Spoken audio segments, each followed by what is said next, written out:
اقبال نے اس کے اوپر بھی بڑی پیاری بات کی ہے، انسان کے اوپر پوری غزل ہے اس کی، اور اللہ تعالیٰ کی پہچان کے لیے کہتا ہے اگر دیکھنا چاہو تو اللہ تعالیٰ ہر ایک کے لیے واضح ہے۔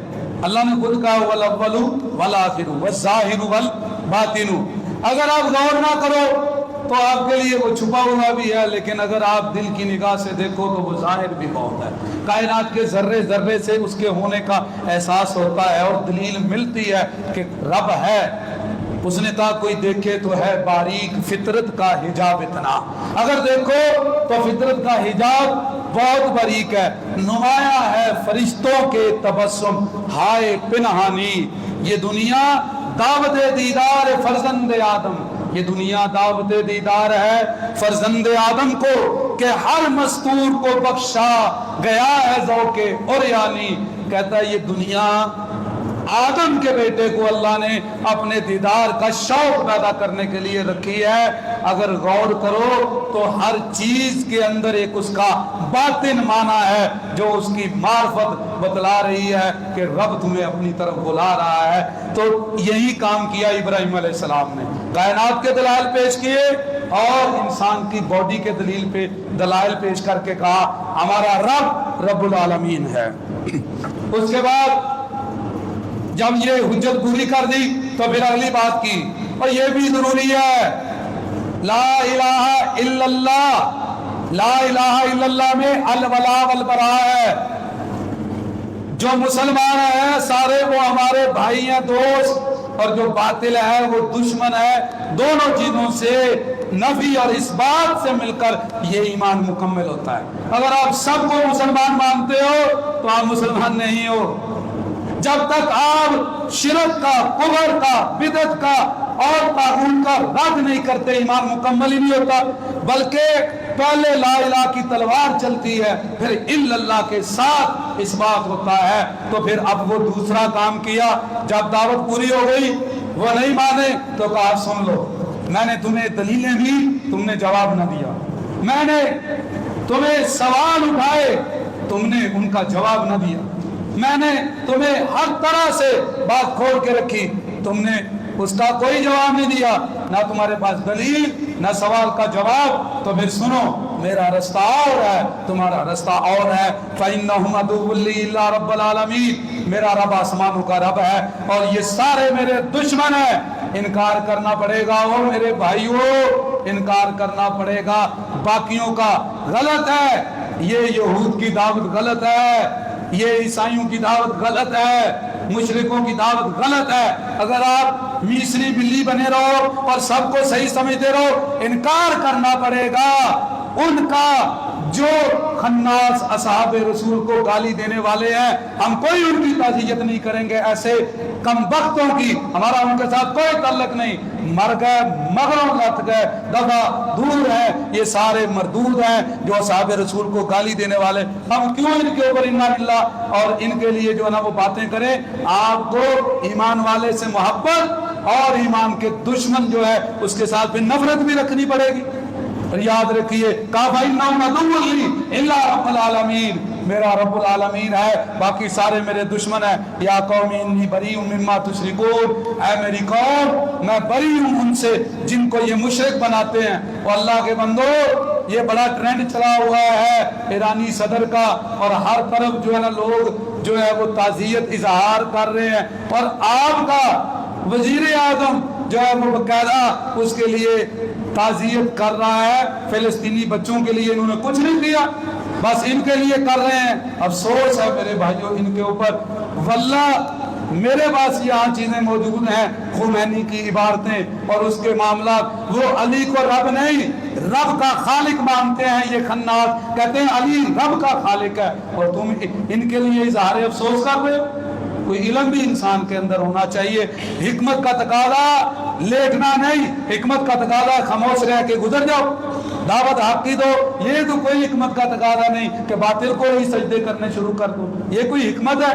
یہ حکمت نہیں ہے، یہ حکمت نہیں ہے میرے بھائیوں۔ فَإِنَّهُمْ عَدُوٌّ لِّي إِلَّا رَبَّ الْعَالَمِينَ یا قوم انی بریء مما تشرکون، اے میری قوم میں برات کا اعلان کرتا ہوں ان سارے مشرکوں سے، میرا رب العالمین ہے وہی میرا خالق ہے۔ پھر اس کے بعد اعلان برات کرنے کے بعد اس حدیث پہ وہ ظاہر عمل ہے جو نبی صلی اللہ علیہ وسلم نے بھی اصول بتلایا، وہ اصول سیرت ابراہیم سے نکلا ہے۔ وہ اصول کیا ہے؟ تم میں سے کوئی برائی دیکھے، اگر طاقت ہے تو ہاتھ سے روکے، اگر طاقت نہیں زبان سے اس کا رد کرے کہ یہ بری چیز ہے، یہ اچھا عمل نہیں۔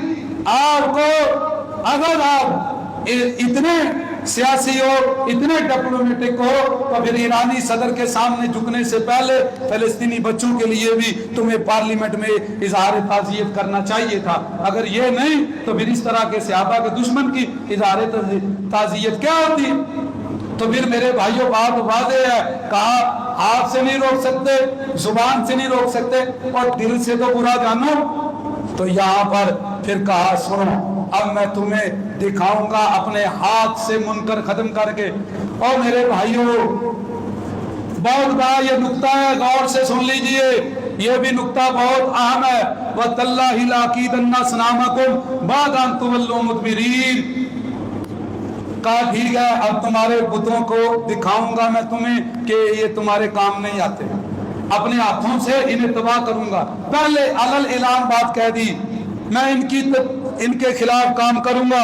پھر چپکے سے گئے، فَجَعَلَهُمْ جُذَاذًا إِلَّا كَبِيرًا لَّهُمْ، جا کے ٹکڑے ٹکڑے کر دیا، ٹکڑے ٹکڑے ان بتوں کو کر دیا، عملی طور پہ دکھایا۔ پھر ان کو ختم کرنے کے بعد ابراہیم علیہ السلام کے پاس وفد آیا، کہا ابراہیم آپ نے کیا ہے؟ کہا ہم کرنے والے تو یہ ہیں جن کو تم بڑی کرنے والے مانتے ہو۔ یہ کرنے والے تو یہ ہے نا، یہ جو بابے تمہیں اتنا کچھ دیتے تھے، تم انہیں سجدہ کرتے، تم کہتے تھے زمین آسمان انہوں نے بنائی ہے، تو یہ بڑا صحیح سلامت کھڑا ہے، اسی نے کیا ہوگا۔ دنیا میں بھی ایسے ہوتا ہے، بڑا ملک طاقتور چھوٹوں پہ حملے کرتا ہے، اسے پکڑو، اسے پوچھو، میں بھی تمہارے ساتھ پوچھتے ہیں۔ اب وہ اپنی طرف اللہ نے کہا فَرَجَعُوا إِلَىٰ أَنفُسِهِمْ، ایسی دلیل دے دی ابراہیم علیہ السلام نے، اور اپنے اندر دل میں کہنے لگے بندہ سچا ہم جھوٹے ہیں، کہنے لگے ابراہیم تو جانتا ہے یہ بولتے نہیں، تو جانتا ہے یہ سنتے نہیں، تو بھی لیٹسٹ اس ہفتے میں افغانستان کے اندر طالب علموں کی بس کے اوپر اٹیک کیا داعش نے، طالب علموں کی بس پہ، اور انہیں اڑا دیا۔ پاکستان کے حکومت کے خلاف بھی وہ اٹیک کرتے ہیں۔ یہ دونوں چیزیں کفر کی چیزیں ہیں۔ اگر آپ کفر کو، باطل کو دعوت نہیں دیتے، پھر بھی آپ کا طریقہ اسلامی نہیں ہے۔ اور اگر آپ مسلم نافرمان خطا کار حکمرانوں کے خلاف اسلحہ اٹھاتے ہو، یہ بھی آپ کا جو ہے طریقہ باطل کا طریقہ ہے، ان کو دعوت دینی ہے۔ ہر وہ بندہ جو غلط کرتا ہے اسے دعوت ہے، لیکن آپ لڑ نہیں سکتے، ہتھیار نہیں اٹھا سکتے، یہ غلط ہے۔ ابراہیم علیہ السلام نے یہ بات بتائی، یہ نقطہ سنیے۔ مجھے بتاؤ ابراہیم علیہ السلام نے منکر کو ختم کیا کہ منکر کو؟ یہ دو لفظ سمجھو، منکر کا معنی ہے برائی کرنے والا، مجرم۔ ابراہیم علیہ السلام نے مجرم کو دعوت دی ہے، باپ سے لے کر قوم تک، بادشاہ تک سب کو دعوت دی۔ لیکن جو منکر ہے، منکر وہ برائی، وہ بت، وہ جو ہے وہ سیڈیز، وہ کیسٹیں بے حیائی کی، عریانی کی، وہ گندی چیزیں، ان کو توڑا ہے، ان کے خلاف ان کو نہیں مارا، وہ اپنے باپ کو قتل نہیں کیا، قوم کے بادشاہ کے سامنے ہتھیار نہیں اٹھایا، اور قوم والوں کو قتل نہیں کیا جس طرح یہ داعش کر رہی ہے۔ یہ سیرت ابراہیم نہیں ہے، یاد رکھنا۔ منکر اور چیز ہے، منکر مجرم ہے، مجرم کو دعوت ہے، مجرم کی اصلاح ہے، اور مجرم کو ہر طرف سے اصلاح کی طرف لایا جاتا ہے، لیکن برائی اور بری چیز کو ختم کیا جاتا ہے۔ انہوں نے بت کو توڑا ہے، بتوں کے پجاری کو نہیں۔ یہ بھی بہت بڑا نقطہ ہے، جب وہ بت پرستوں کے ساتھ ایسے کر سکتے ہیں، ہم اپنے مسلمانوں کے ساتھ اس طرح کیوں نہیں کرتے؟ ہمیں یہاں دعوت دینی پڑے گی، لیکن کبھی ہتھیار نہیں اٹھانا۔ بعض لوگوں کو یہ بڑی تکلیف ہے، وہ کہتے ہیں کہ یہاں سے یہ دعوت کیوں ملتی ہے کہ ملک کے خلاف ہتھیار نہ اٹھاؤ؟ یہ اللہ کی دعوت ہے، یہ اللہ کے پیغمبروں کی دعوت ہے. اسلامی سلطنت کے خلاف ہتھیار نہیں اٹھایا جاتا, انہیں دعوت دی جاتی ہے دلائل کے ساتھ, براہین کے ساتھ. اور یہ جو ہتھیار اٹھانا ہے یہ کفر کا طریقہ ہے, خوارج کا طریقہ ہے, اسلام کا طریقہ نہیں ہے. ابراہیم علیہ السلام کی اس سیرت میں ابھی آگے بہت کچھ ہے کہ ابراہیم علیہ السلام نے کیا کچھ ہمیں سکھایا ہے, اس کو پھر کبھی بیان کریں گے. اللہ تعالیٰ سمجھ کے عمل کی توفیق عطا فرمائے, اسلام پر زندہ رکھے, ایمان پر زندہ رکھے.